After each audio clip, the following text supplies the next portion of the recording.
Nothing really prepares you to the fact that when you start choosing yourself and putting yourself first, it gets a little lonelier than usual. And that's a tough decision to make and a tough moment to go through. That silence and that loneliness can give us sometimes this idea of failure, that we've been failing ourselves. What am I supposed to do? I'm supposed to put myself out there, and here I am on my own. I'm choosing me, and it's more lonely than ever. What seems at first like failure is actually creating space and the right environment for you to welcome the right people into your life. That loneliness isn't a sign that you've made a mistake. To choose yourself, pick yourself first, instead of waiting for anyone else to pick you. That loneliness has actually a completely different role in your journey. Being alone is not the same as being abandoned.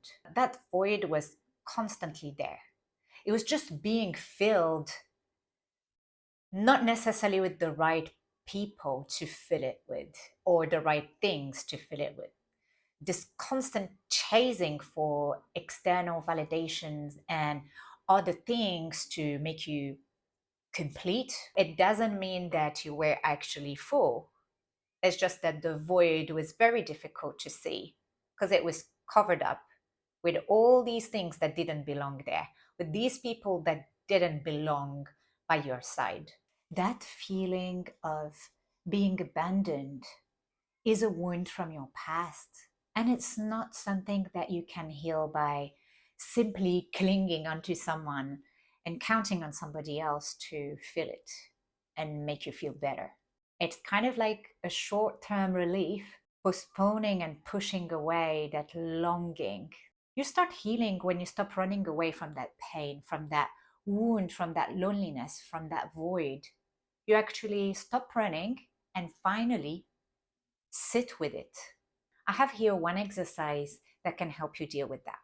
So, whenever you get that angst again, feeling so lonely, craving that attention again, being so tempted to go and like text back that person that left your life a long time ago and that you shouldn't be bringing back in, this is the perfect exercise for you. First of all, it's about talking to yourself with kindness and admitting it out loud. Whether you want to sit back, relax, close your eyes, and take a few deep breaths to focus inwards, or whether you prefer to be walking, looking at yourself in the mirror, anything like that, is absolutely fine. But the point is, when you go inward, to meet with your feelings and acknowledge them, to be able to breathe in deeply and breathe out and acknowledge, I am feeling lonely and it's okay. This is not something I need to fix right now. And the idea is to give yourself some time to sit with that feeling and reflect a little bit on it. Just carve that space. Do I really want to call back that person into my life? Do I really want to go and do that activity? The second thing that you can do is actually an activity that fills you up, not scrolling endlessly or swiping endlessly, trying to get that dopamine hit, but really finding that moment with yourself where you can be fulfilled with that moment, with that activity. Is it maybe reading, watching a documentary, learning about something new? Perhaps it is dancing and moving your body, going to the gym, or exercising at home, going for a walk.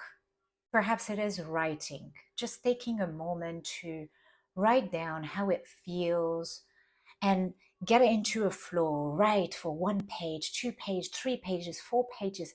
Get into that moment where you can like just express. Perhaps for you, it's going to be drawing. Perhaps it is any other artistic thing. Perhaps you're going to want to record a video just for yourself, or sing, or dance in the middle of your living room. Just one activity that only serves you and that doesn't need to be in front of anybody else. The final point on what you could do is actually to try and remember that moment. As a child, when you were alone in the middle of a playroom, what would you do? And if you don't have the memory, try to put yourself in the shoes of actual children who are left alone.